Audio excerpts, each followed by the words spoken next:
Single on arena points. This is a way to go. You go to compete, hype night, and set it as you think cash, prizes and rewards. It's arena points. So I suggest you guys doing normal hype night unless you guys are pretty good at the game. But in my case, I'm gonna help you like at least get some points.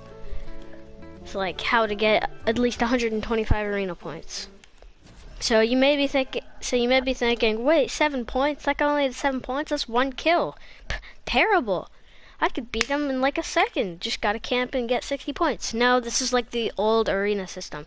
So basically how it works is top 75, top 50, top 30, and then everywhere, and then from top 15 and below you get points. 1 point. Because it's like the arena, it's a original arena system. 1 kill is equivalent to 1 point, and so on and so forth. So I'm going to be showing you at least how to get 125 arena points in the hype night. So first of all, 2 types of players.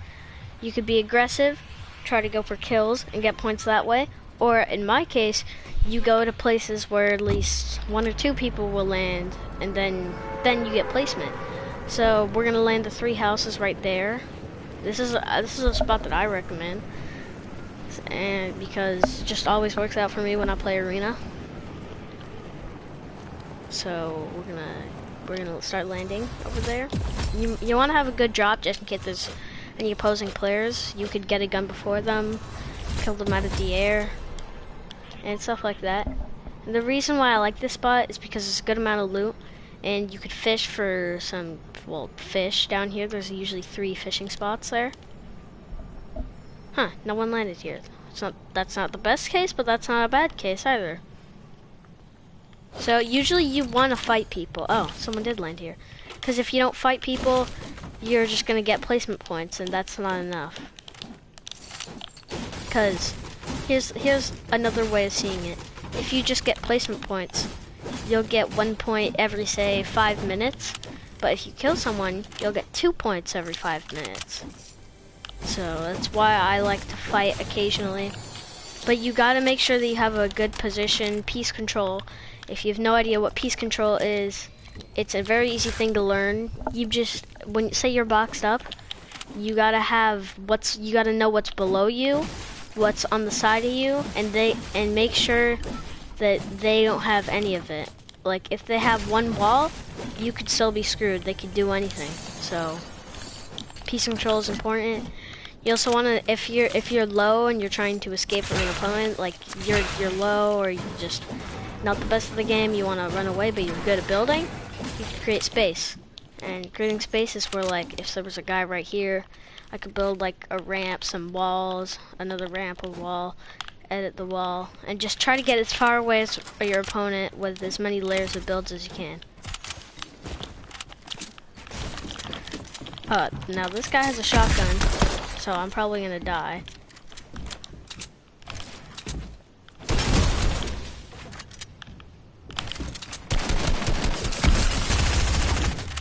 See, he's a charged shotgun, a great weapon. And I'm in a terrible position, so that's what happens if you don't have the right kind of materials. Like you only have mats, but oh so many mats. So before you pick a fight, I did something that you shouldn't do. I picked a fight that I knew I wasn't gonna win. So you gotta be confident in yourself. So here's how the scoreboard works. So top 50% in the world. So with 1 point, you'd be about like top 63%. So you need to have the right, like you need to have some points to beat 50% of the world and get that.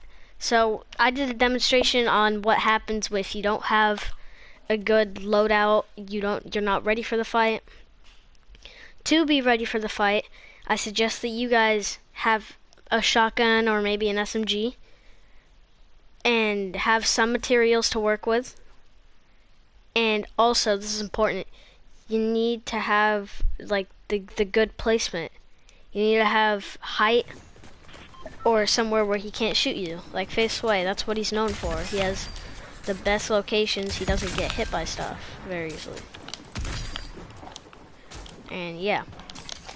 And there's another type of player, aggressive players. They get a lot of points, sure, but they also lose games playing them because you have a limited amount of games. So it's a hot drop. If it's a hot drop, for me, I wouldn't recommend going there unless you're playing like a trio or something. So in my case, I'm gonna land the orchard.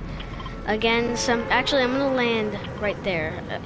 If you're playing like solo arena, I always land at this location on the map. It's right next to Frenzy Farm. It has max wood and max brick basically to farm, and it provides you with 3 chests, and like every 2 bushes there's a piece of floor loot. So what I like to do is I like to land up here, but there's a pistol and just a chest. So I'm not gonna land up there.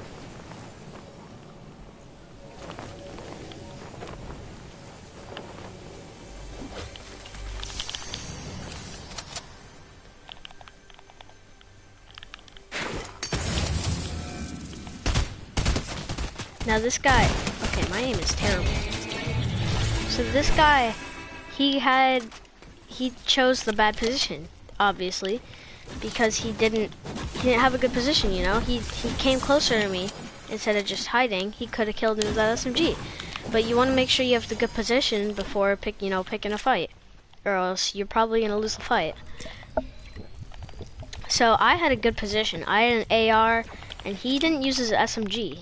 If I were him, I would have farmed up the bush that he went into, and I would have built at least a ramp and try to like jiggle peek him on the side. But I mean, I respect that player. GG's. He can do whatever strat he wants. But I have a different strat than him. So again, it's about placement. It's about some fights. You just want to deal as much damage as you can and try your hardest. That's how you technically get arena points. This is also useful if you want to be able to have access to like tournaments. You can do Hype Night and it gives you arena points. So if you're really good at the game and like, hey, I can do tournaments, but I just need to get to the division, but people are also as good as me, so it's too hard. This is a way where you can make points. If you're really good, you can do Hype Night Plus. It gives you more points, but if you don't get in the top 50%, it's going to take 300 arena points from you. Once you make it top 50%, it gives you 0 points, and then anything from above, it gives you a lot. So yeah, this is a way of making points, and I'm just here to try to help you or tell you how you could at least get some points in Hype Night. So I'm sitting at 3 points. I would say okay, I've done way better, but I mean it's a start, especially when making the video under all this pressure. So yeah. So the good thing about this location is that you have the advantage, in my opinion, on people, because you could creep behind them, especially if they're in risky reels or frenzy farm. Like, I have a good amount of mats, I have some ammo, I have full shield basically, I have a source to run away, I have a distraction, I have a lot of things. And yeah, in competitive tournaments like this, a lot of good players are going to be playing it to say, hey, I can make a couple of arena points off of this. So you want to use as least mats as possible unless you're in a fight. Like if you're just building something just because you need to get up to somewhere, and like 3 meters away there's a place where you can just climb up, I suggest you climb up so you'll have mats for the next fight. Now this person is farming, so whilst he's distracted, this guy's smart for farming. Whilst he's distracted, I'm gonna shoot at him. And I hit none of the shots. So if you don't hit any of the shots, it's not the best chance to pick the fight, especially if he has the better angle. But see, he seems like a good player because he knows how to do peek shots, and not many people know how to do that. See, in his case, oh, he has a shotgun. That's why I might lose. Shotguns are very important for when you play this stuff, because they do the most amount of damage. Like that. Like, look at that. I'm literally shredded now.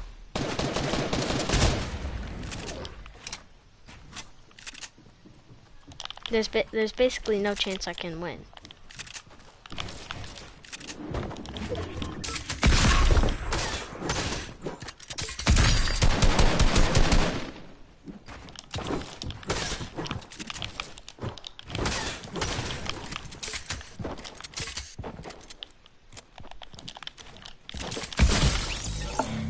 I build, but GG's, I built. Yeah, I don't know how he hit me. He probably shot like a little bit before I built.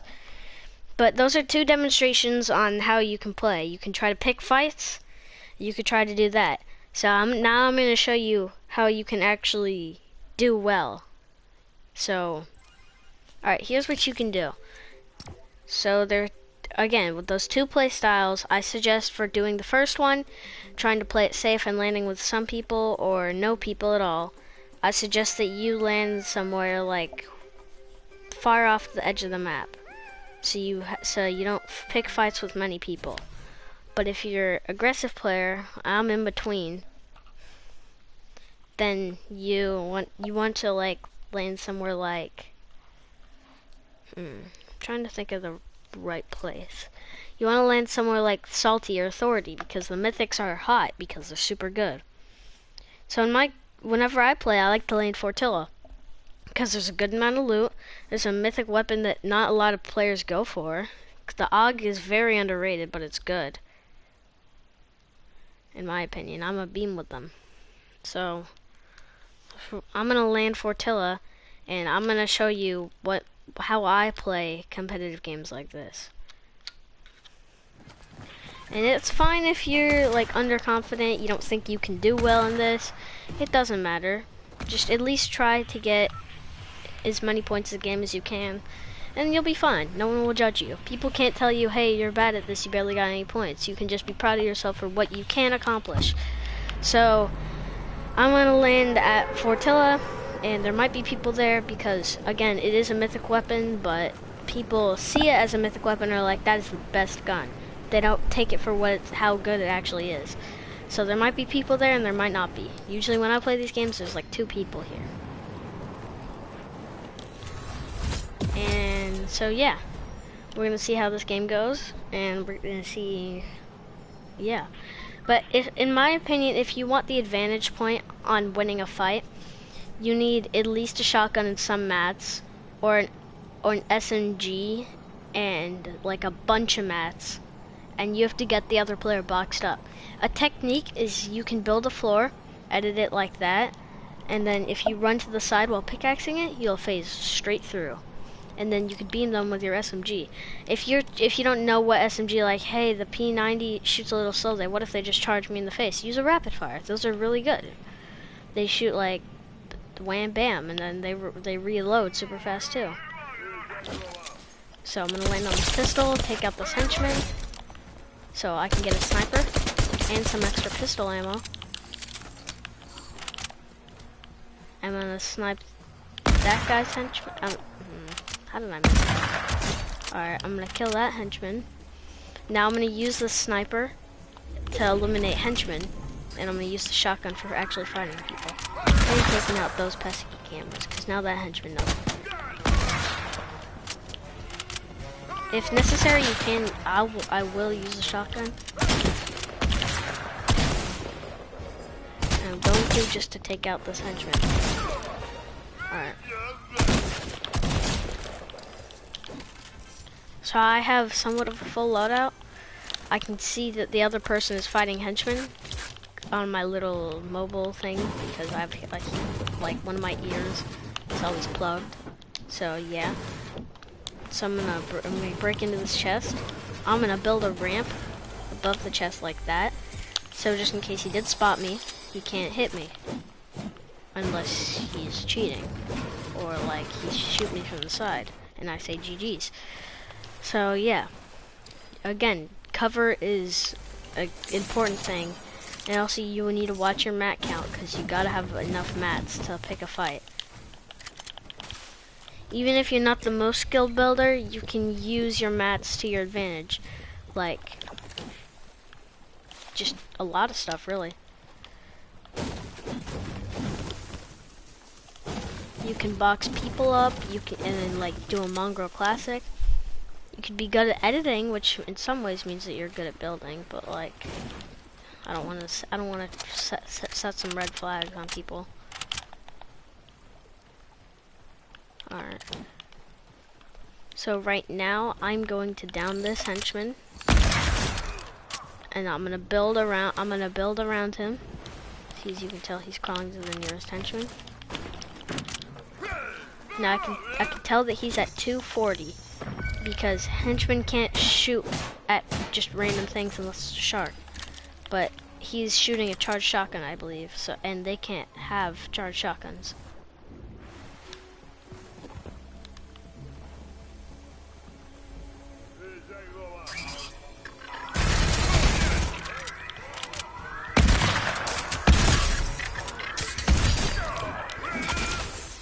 Now I'm in a bad position because that camera just set off the entire world, and now he probably knows where I am, so I gotta be prepared for any fight.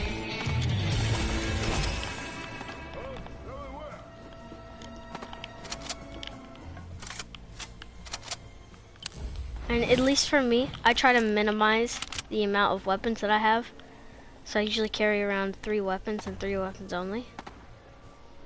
Just because, so I can have room for heals.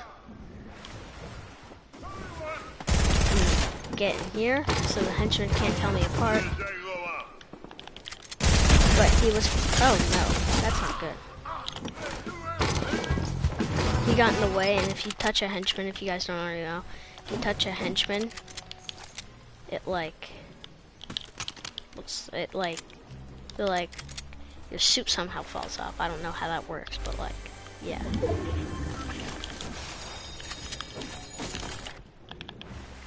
Alright, I assume he killed Ocean, so he's gonna be on his way up. I see you, boy. He's probably gonna be on his way over here. Yeah, he's holding out something very small. He's holding out something in the position of like a chug jug. So I gotta be careful. Cause that's an easy full shield. No, full shield and full health.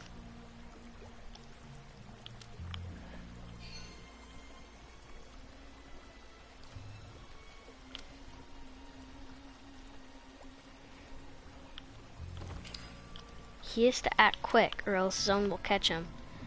And one of us will have to fight. So, move up.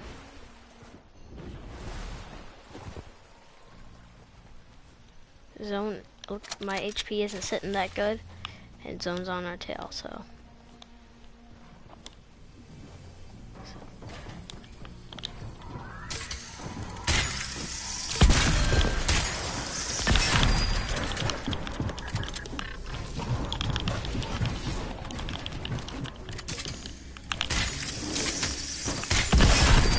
GG's, alright. Again, I'm under pressure, so I only have 5 points, which sucks. I usually only get 40, but it doesn't suck, but for me, that's not the best, so. Yeah, I'm gonna end the stream there, and hopefully you guys take my advice even though I'm not doing too well. That's just my skill level, but trust me, I know what I said. I know what I say, so. Hopefully you guys enjoyed. I might change my name, and see you guys in the next one. Bye-bye.